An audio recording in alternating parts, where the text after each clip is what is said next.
Ladies, wow. We're going to get this started off on the wrong foot already. In case you didn't hear, that was my co-host, Meriah. She's acting a fool today. She's in her feelings because Ricky Widow is still... Don't do that. Don't do that. Ricky Widow is treating her like Alicia Keys. He doesn't know her name. But you're tuned into the QA. Very love. He just knows it. I'm sorry. I had to. Sometimes I have to humble you. Sit down. Anyway, you're listening to the QA. I, of course, am your host, Antpooh, and I'm joined as always by the amazingly talented and humble and heartbroken and tired Meriah. What's good today? Why gotta be all them things? It gives character. It doesn't character. Defamation of character, maybe. Did I lie? Yes. Anyway, but really, how you doing today? Good to see you again. I'm good. How about you? I'm doing all right. There's so much going on in the world. So much drama in the LBC. It's kind of hard. But anyway, we're here after the post-Super Bowl apocalypse that occurred. I know you're listening, my goddaughter Genesis. I feel sorry for you. However, I'm extremely excited and happy that the Pats lost again in the Super Bowl and to a backup quarterback. How you take that L? But along with the Super Bowl, we also got amazing commercials, which of course were highlighted by the new long trailers for some of our dopest comic book films coming this summer and beyond. First up was Ant-Man and Wasp. Now, for me, I saw the first one back in 2015, I think it was, or 14. I thought it was a good movie. It was a good heist film. I just cannot believe that they put a sequel to this on the film schedule, which, you know, if you're a black person, you should be kind of heated that there's going to be two films featuring Ant-Man and only one Black Panther, but that's for an argument for another day. Mariah, did you see that trailer and what did you think? I love the fact that they're doing a crime-fighting team. I mean, we see the team-ups, but that's like, it's more than two people. It's giant teams like the Avengers and Justice League lately, but I like the two. Just like I said for Black Lightning, I like the idea of a family. They're a couple, so that should change the dynamics of the choices that they make. No, based on what I saw in the... Oh, go ahead. As far as the only being one black movie, can't you just let us have our progress? Jeez, it's coming. It's slow, but it's sure. Well, not as quickly as people want it. But based on what I saw in this film, I like the fact that one is continuing off of what happened in Civil War. Hope Van Dyne. No. Is it Hope Van Dyne? I believe it's Hope Van Dyne. She's very, very, very pissed off with Paul Rudd's Scott Lang Ant-Man character because not only did he go help Captain America, which was against the Sokovia Accords from Civil War, but now they're on the run along with her pops. It seems like everybody's back. Michael Payne's Lewis, T.I., and this seems like it's going to be pretty fun, as well as they brought in Michelle Pfeiffer as Janet Van Dyne, the original Wasp, Ant-Man's wife, and Lawrence Fishburne was Bill Foster. Now, you might not recognize that, but Bill Foster was one of the Goliaths in the Avengers, so he can enlarge himself to a massive size, something we saw with Scott Lang's character in Civil War. So are you excited for this? Is this going to be first day dollars for you? Or you're like, it's there? It's definitely going to be something I go and see as soon as it comes out. I'm excited, and I'm pretty sure everybody's going to die, are they not? Yeah, they will. It's Marvel Studios. Now, yeah, it might get some tears from me then. No, what's kind of interesting about it is it's called Ant-Man and Wasp, and given that the female co-lead top billing as well. So, you know, hey, feminism, advancement. See, look, you're over here trying to take away the fact that it's not a black movie, but we're making steps, man, in every direction. Well, y'all making steps. I'm still on the man side. Black man side. Person? You got advantages no matter what, so you're a man. Shut your face. Oh, okay. We'll put a pin in that. Moving on. We also got a new Avengers Infinity trailer. Now, we saw the first one last year, which was really dope, really killer. We got our first look at Thanos. We saw all the destruction he's going to put onto this world. We saw all of the... Is that how you pronounce it? Thanos? Is that how you pronounce it? Thanos? Okay. We'll put a pin in that. Moving on. We also got a new Avengers Infinity trailer. Now, we saw the first one last year, which was really dope, really killer. We got our first look at Thanos. We saw all the destruction he's gonna put onto this world. We saw all of thought it was Thanos. Either or. I say Thanos. Outie, outie. Right. So yeah, we saw, not only did we see Thanos with his Infinity, but two Jews within the Infinity Gauntlet. We're seeing some of his minions with him. We're seeing a number of the Avengers MCU characters together on screen at the same time. Thor with the Guardians of the Galaxy, Doctor Strange with Iron Man, and Spider-Man, and so on and so forth. Seeing Black Panther running with Captain America and Black Widow and the Hulk, which lets you know, hey, they all made it back to Earth. But this scene, we're getting more of the interaction between all of these characters. We get our first look at Captain America's new Wakandan created vibranium shield. So, are you even more hyped, or did they show you too much? No, I'm more hyped. I don't think they can show too much. It's going to be like Black Panther. It's going to be an extremely long movie. And I'm excited. I cannot wait. I cannot wait. Now, based on what you've seen in the two trailers, what do you think is the plot, or how do you think things progressed? I think they're all going to die, and I'm going to be very upset about that, but cinematic amazingness. I'm upset that they made Black Widow blonde, though. Hey, it could have been her choice. Don't put it on her. I still don't like the fact that they let it happen. That's a fair point, because they always could just give her a wig. But hey, wasn't she dark haired in Iron Man 2? No, she had red hair then too, but it was longer. Oh no, they cut it. That's right, she cut it. Yeah, and when it's shorter length, it doesn't have enough to make it look as dark as it did, but it was still red. There is a lot going on in this trailer. A lot of people reconnected. We see Bruce Banner and Natasha seeing each other after, I think it's been 2 years in Marvel, although it's been like 4 in our time. We're seeing Doctor Strange and Iron Man coming together on a spell and attack. It's just a lot going on. Now, here's the thing. I've read the original Infinity Gauntlet 6-issue story arc. Have you read that? Which you should have, by the way. No. Oof, you need to read that before you get to the movie theater. So, you're not the boss of me. What I say? So. There's a lot that happens when they're in there. I don't know what they're going to include, because Thanos is obsessed with death, the embodiment of death. He's in love with her, and he'll do anything to get her love, to gain her love. And then, of course, the heroes have to come together. And then there's Adam Warlock, who they haven't introduced, although we saw in one of the post-credit scenes to Guardians of the Galaxy Volume 2 that gold race of humanoids are creating him. So this is supposed to be a 2-part. Now it seems like it's only being 1, so maybe one huge 3-hour film. Now, the studios might not like that, because you can only put so many showings within a day, which may hurt your money. But then again, this is the culmination of 15 films that it might not hurt it whatsoever, and they're going to get their probably $2 billion. So, first day dollars for you? Or actually, definitely. Oh no, I'm sorry. Mariah won't be spending first day dollars, because apparently my task, should I be willing to accept it, is to get her to the red carpet world premiere of this film in May. Oh yeah. You gotta make that, bro. Okay, I guess I'm the miracle worker, but that's okay.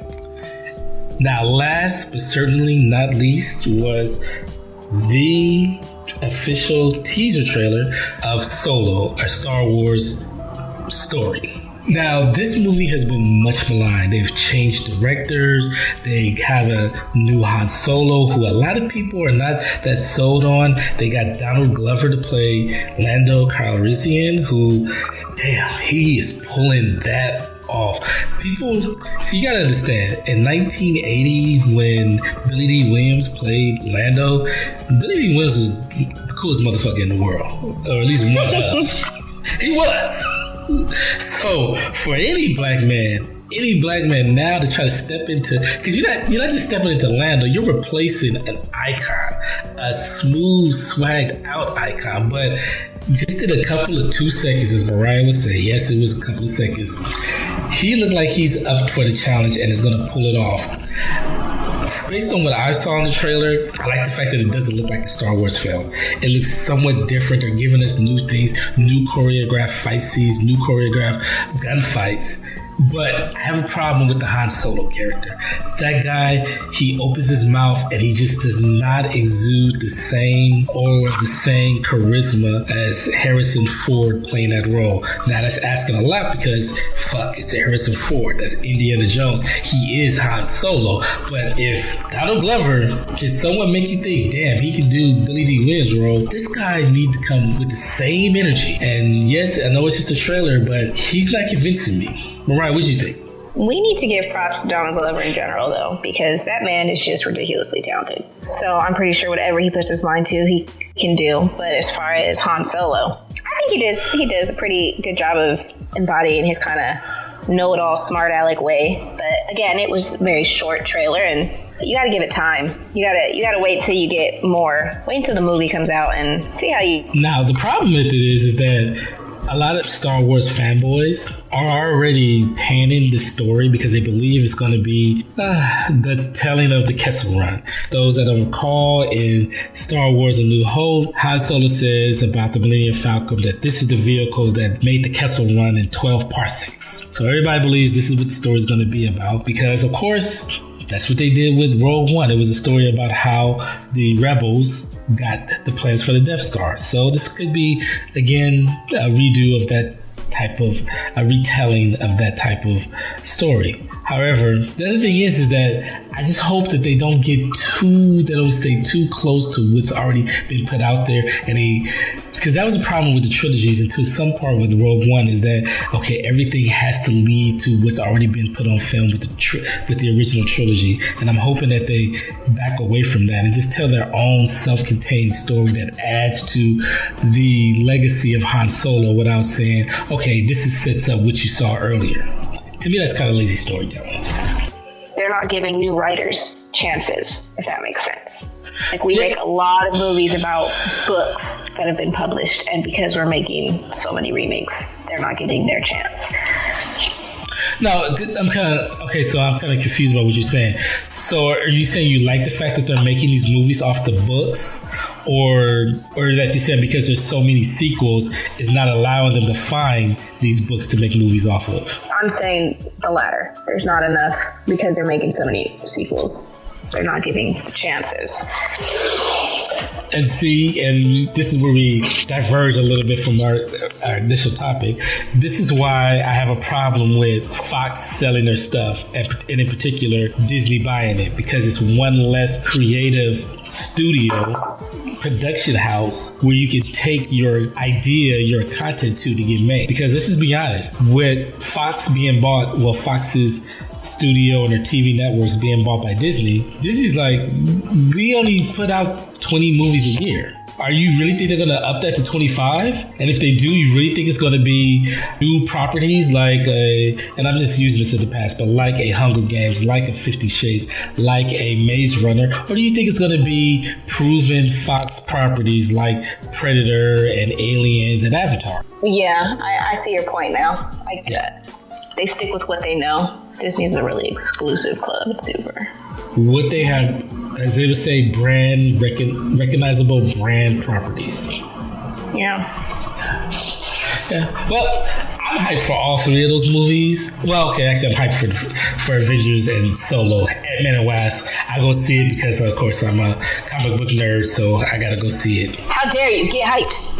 Nah, I'm cool. First one was alright. So, moving on.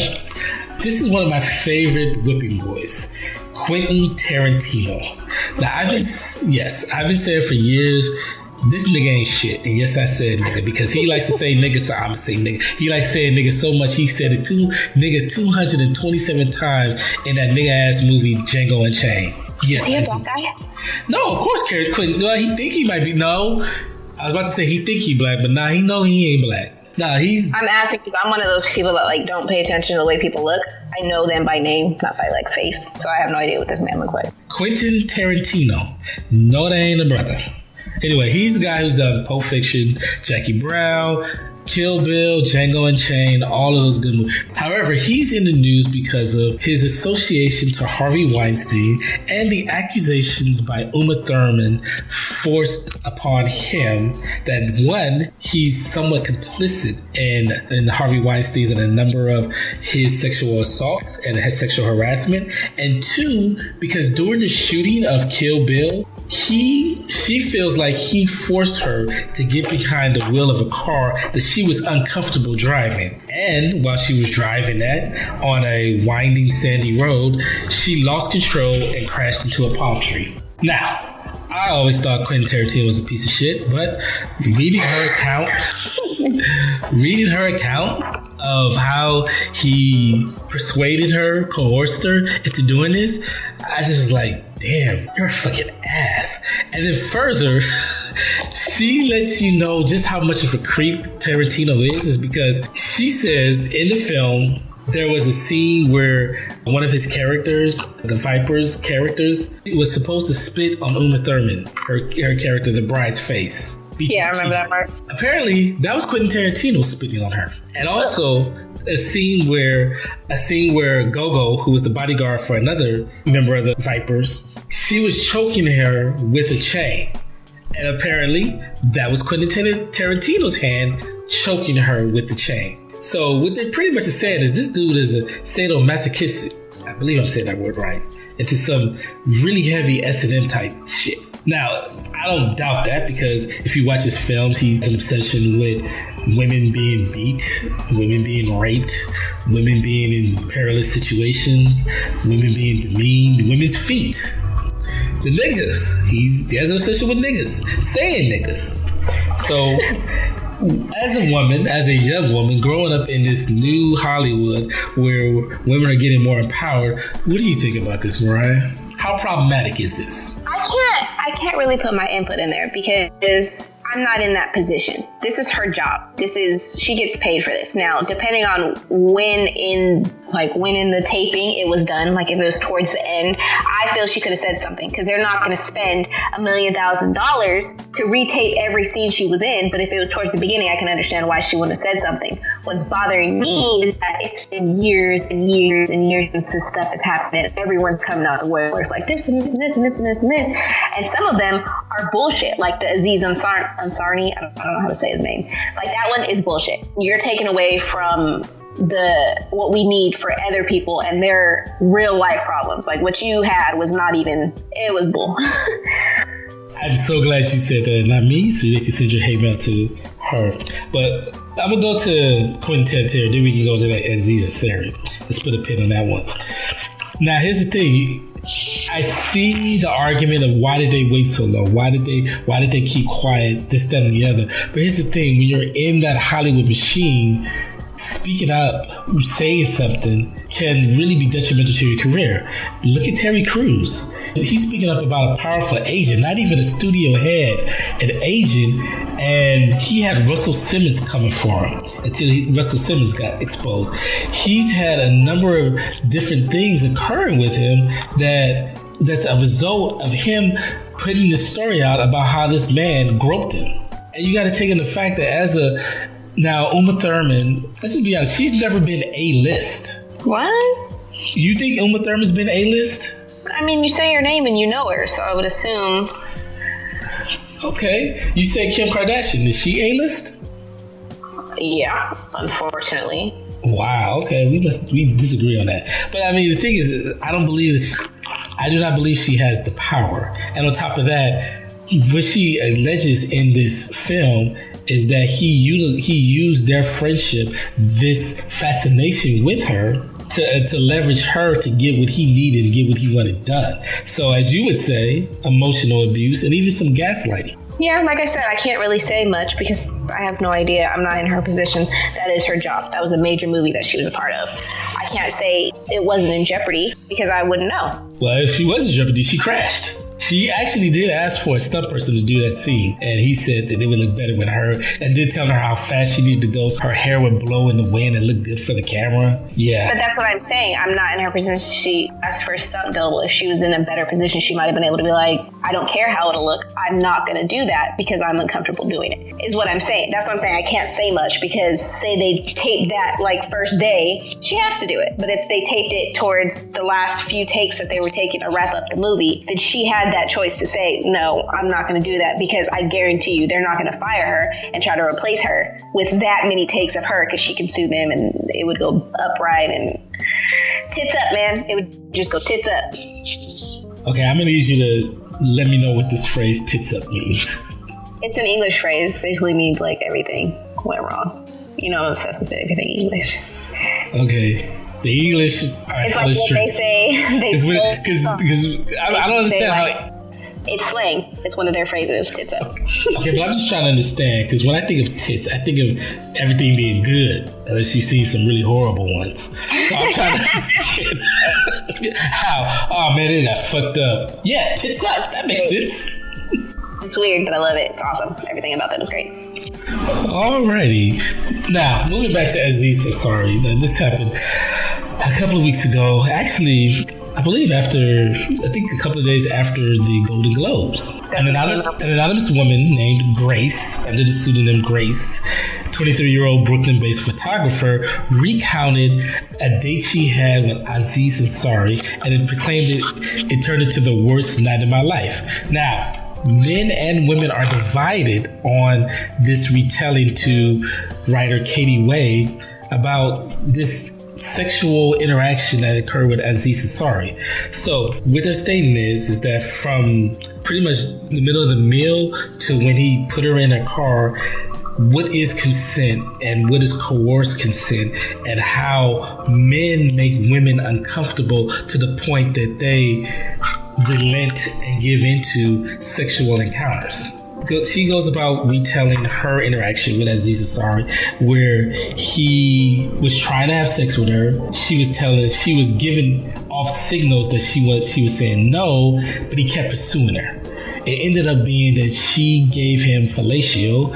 I'm just going screw that. He gave her head 3 times and moved from the living room to the kitchen, and they ended up having sex. She kind of told him, okay, I don't want to do this anymore, and he stopped. Then it started going again, and then eventually she just really let him know, okay, I don't want to do this, and he put her in a car and sent her home.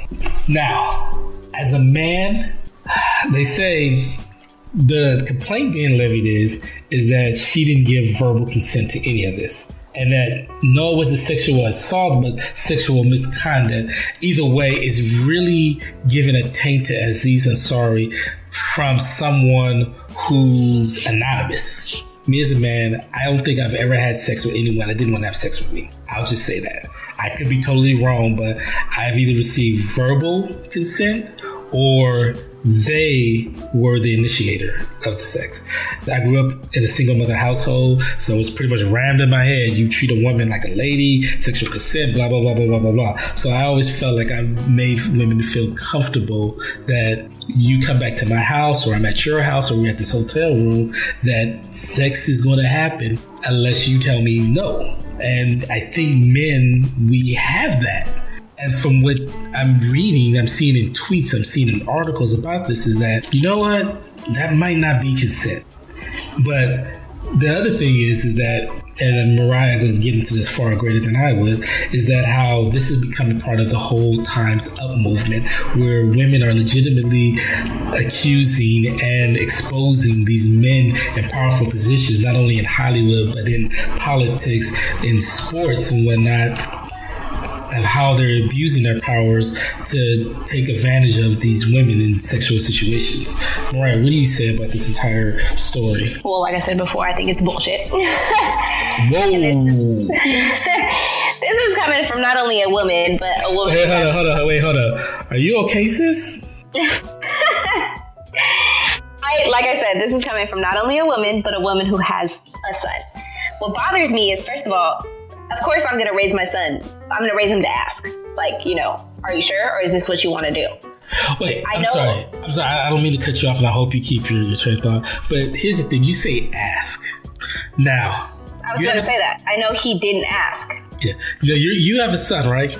Yes. So that means you're not a virgin. Obviously. You've had sex. Now, what I'm getting to that is that have you consented to sex without verbally consenting? And is that a thing? It is. How do you feel you're letting the man know you can smash? I don't mean to be that vulgar, but, come on. It's between me and you. I mean, I lay down and open my legs, clearly. Invitation. But anyway, no, what bothers me is this woman is saying she didn't want this. It turned into the worst night of her life.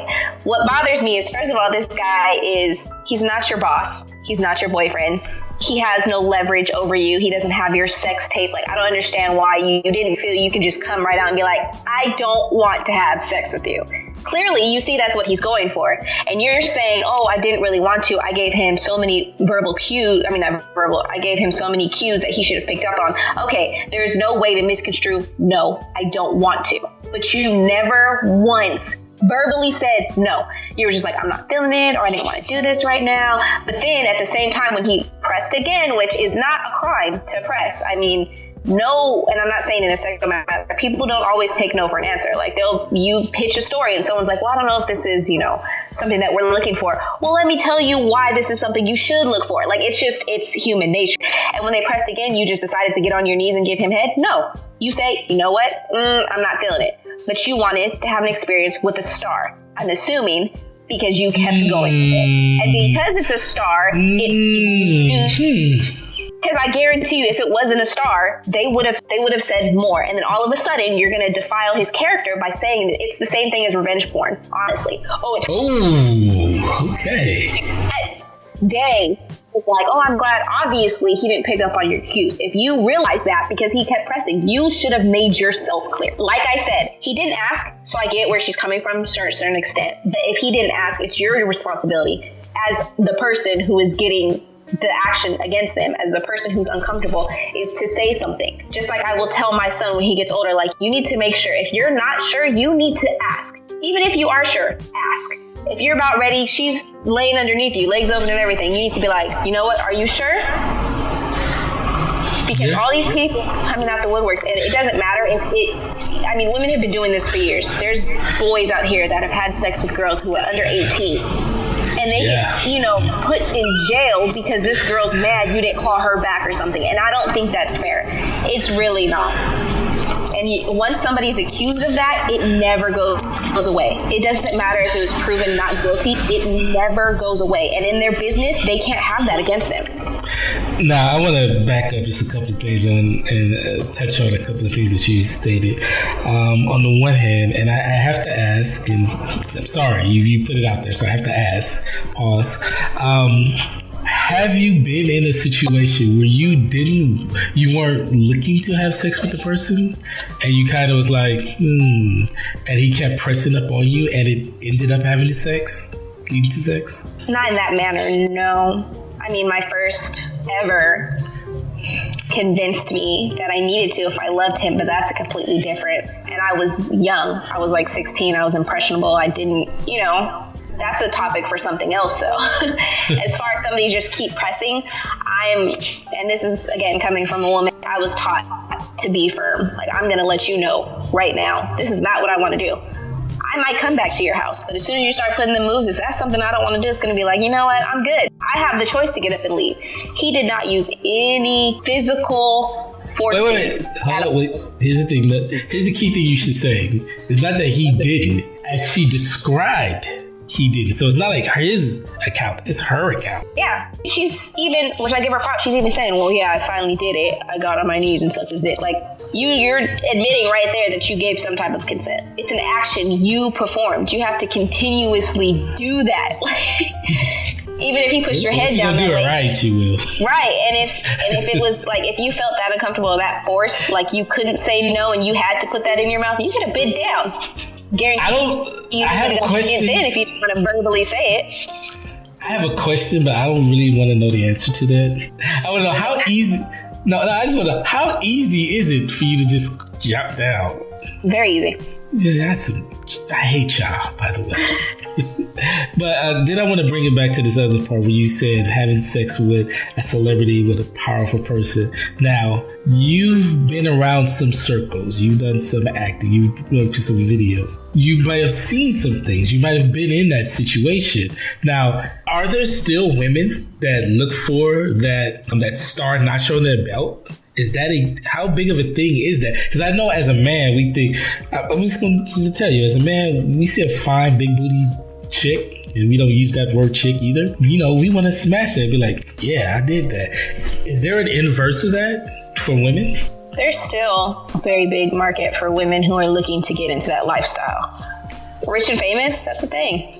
There's a million women that are still trying to do that. So you think that she was trying to become, I wouldn't say trophy wife, she was trying to, I wouldn't say side chick. I know there's a term for it. She was trying to be the girlfriend, maybe to some extent. I think to some extent she liked the fact that he was famous and probably had pretty good money. Because, I mean, he's not an A-list celebrity, obviously, but I think she liked the fact of that, and the fact that they had something in common made it even more better. And she was like, oh, okay. Because, I mean, all these women, they need to realize that fantasy is never going to happen. Oh, he's rich and famous. We have something in common. Maybe it's a love story waiting to happen. Chances are it's not. But I think that's the main reason why she didn't push more like, oh, I'm good. Because she didn't. She wanted to, I went on a date with Aziz. Obviously, I mean, that has to be it. Because if it wasn't, then there would be no point of her coming to the press to say something about him, to defamate his character. Because it wouldn't be anybody famous. But because it is, she can. Okay, here's my last question I ask. Because I think men are guilty of it too. Let's just be honest. If any man listening, you had the opportunity to hook up with Rihanna, even if you had a girl, if you had a ring, you probably would take that opportunity.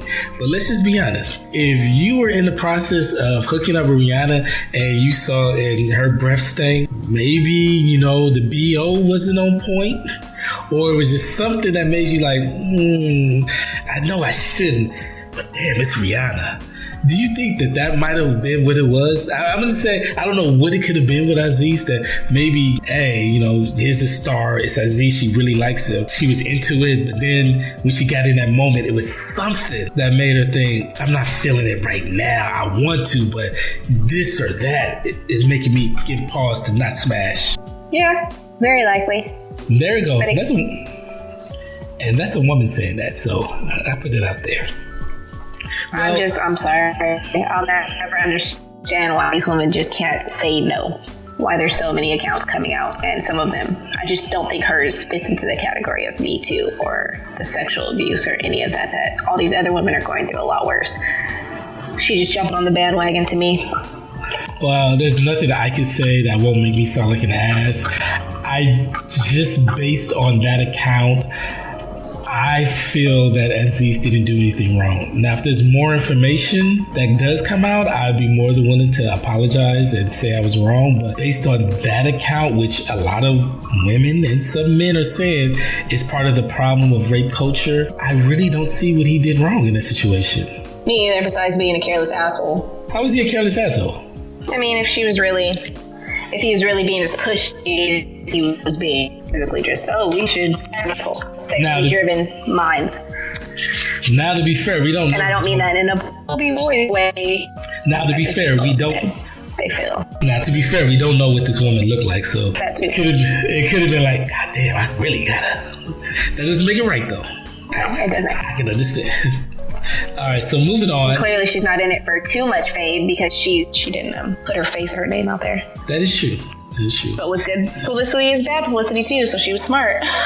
Yeah, she might have a book to come out of this. My Night with Aziz. Actually, she probably couldn't because of the fact that he would sue to get that stopped. Mm-hmm. Defamation of character. Now, moving on to some more bullshit this week. It happened on the Today Show. They unveiled a reconstructed bust of the most famous queen of ancient Egypt, Nefertiti. I'm so mad at that. They made her white. How dare they? The caucasity fuckery is on 11. Now, I'm not trying to brag. I'm really not. But I have been to Paris. I have been to the Louvre. I have seen the Egyptian antiquities. Them niggas was black. You'll see it in their facial features. You will see it in their bones, their nose, their lips, their jaws, their skin color. You will see image after image after image of black people.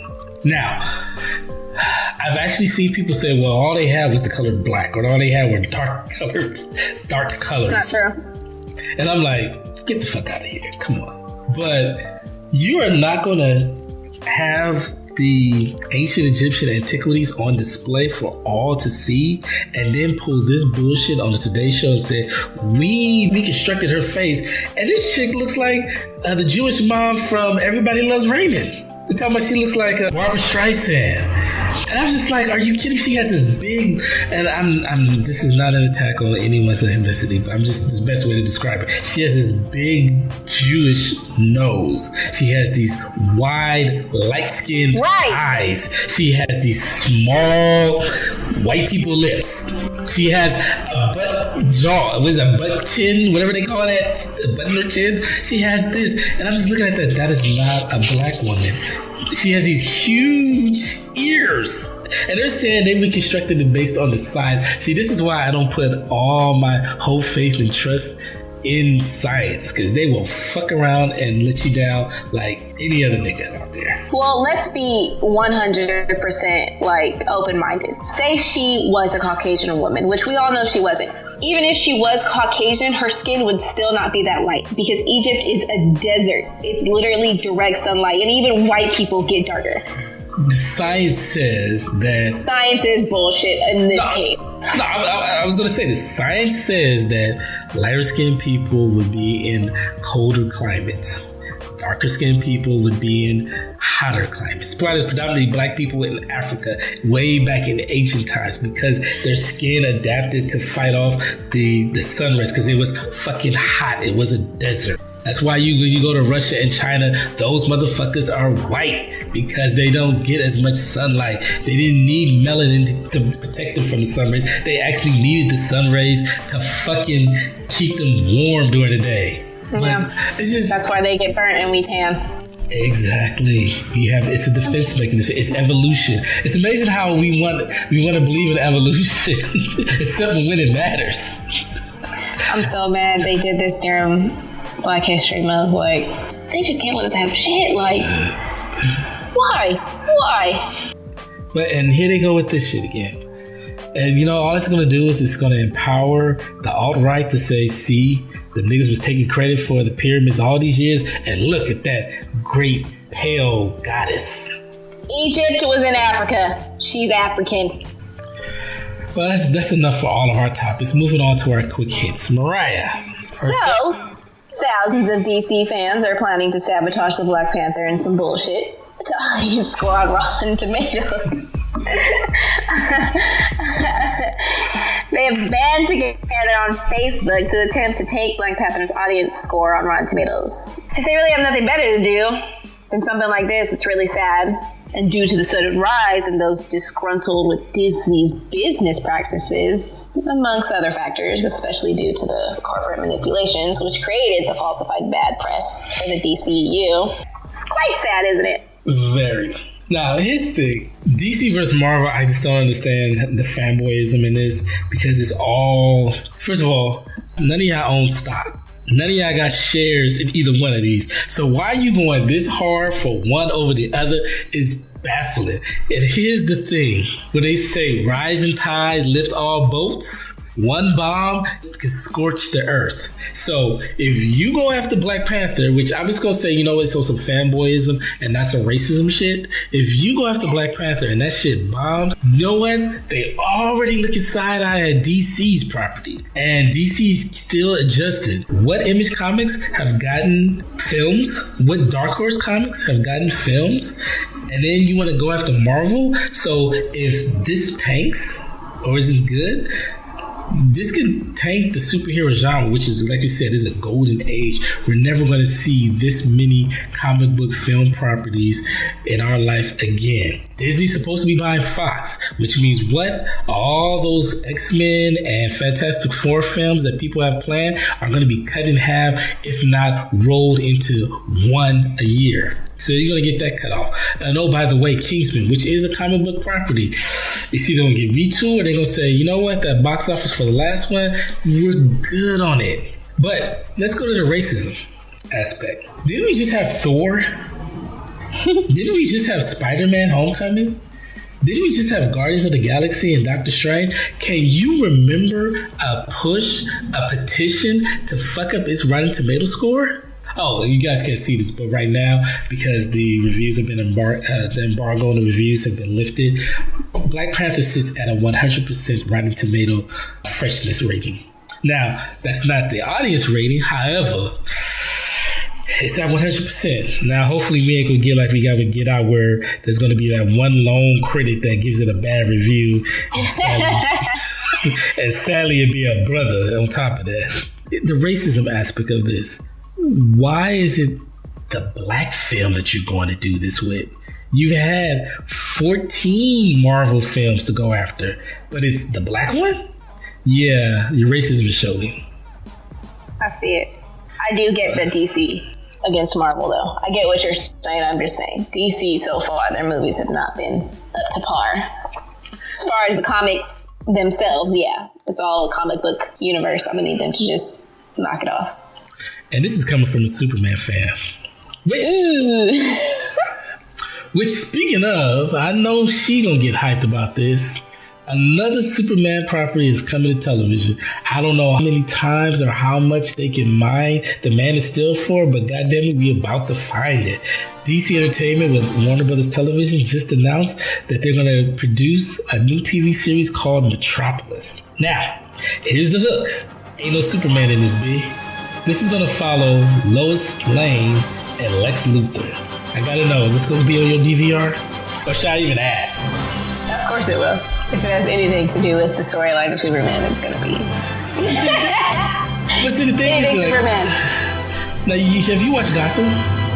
No. I'm not a Batman person. Oh, damn, that's right. All right, so I'm not going to get on you for that. But I get it, which is why, and I don't know why you're saying how much more can they do for Superman. Yes, they do more for Superman than Batman, but it's the same thing. They do so much for Batman. They've had a million movies, which, might I add, I might not be a Batman fan, but I watched the originals, man. Michelle Pfeiffer did her thing as Catwoman. Yeah. And that's on Netflix right now, guys. Oh, Lord. She's bacon bouncing right now. And not.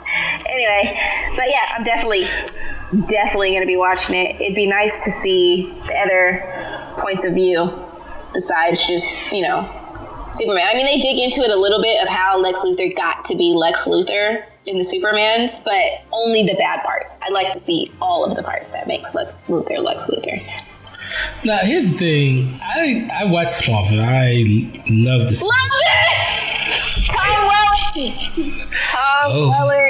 Hashtag Mariah's crush. Hey, he's playing Cain, biblical figure.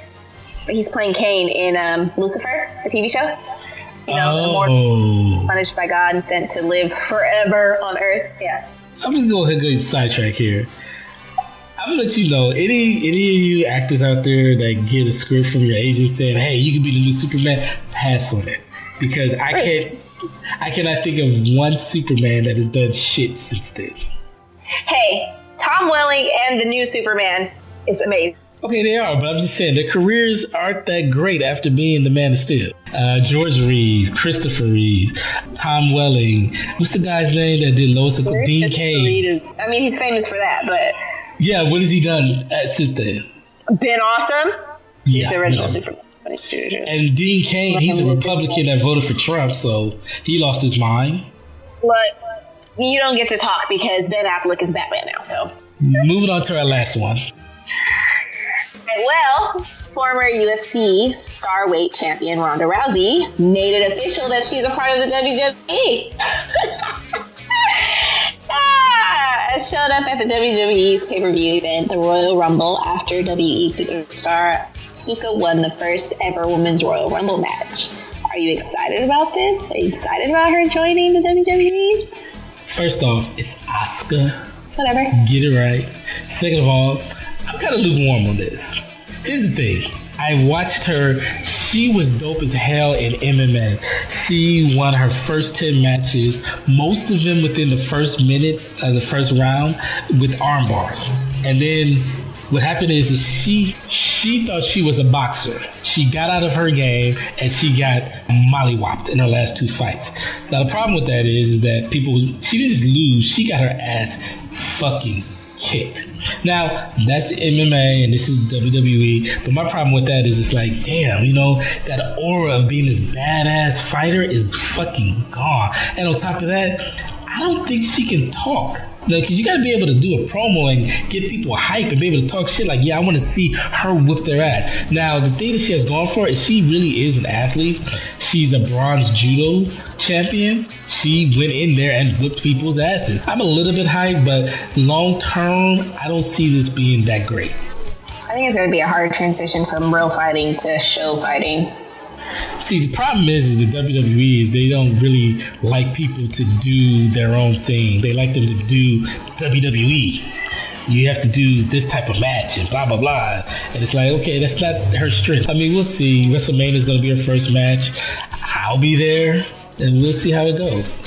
All right. Well, to go along with this Black Power, Black Panther, I'm going to need for you guys to take my recommendation for the day and go listen to a song called Thieves in the Night by Black Star.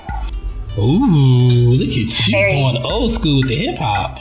Right, it's a very empowering song. Okay.